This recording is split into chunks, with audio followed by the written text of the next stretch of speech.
Anche nel Vicentino comincia il Carnevale. La prima sfilata si è svolta in serata nel comune di Chiampo nell'Alta. Un carnevale in parte fuori dai canoni tradizionali, con molti carri, molti figuranti, ma nessuna vera coreografia di gruppo come nelle altre sfilate. Insomma, un carnevale gioioso e festoso, ma un po' più dal gusto casalingo.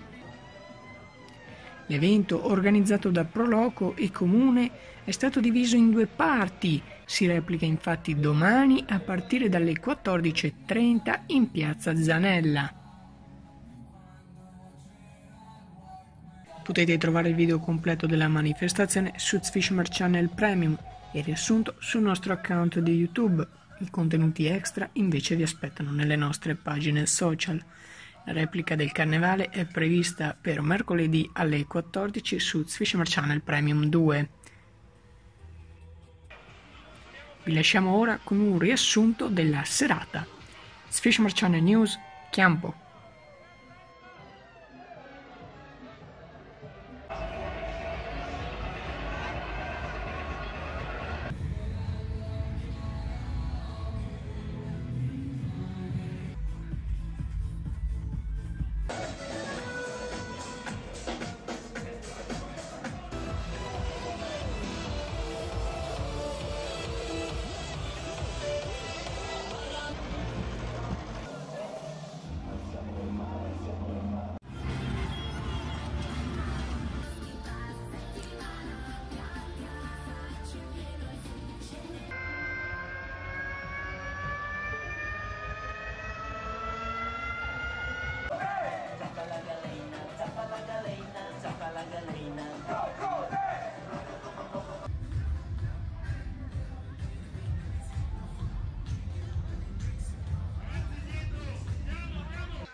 Stiamo rompendo il Tratto.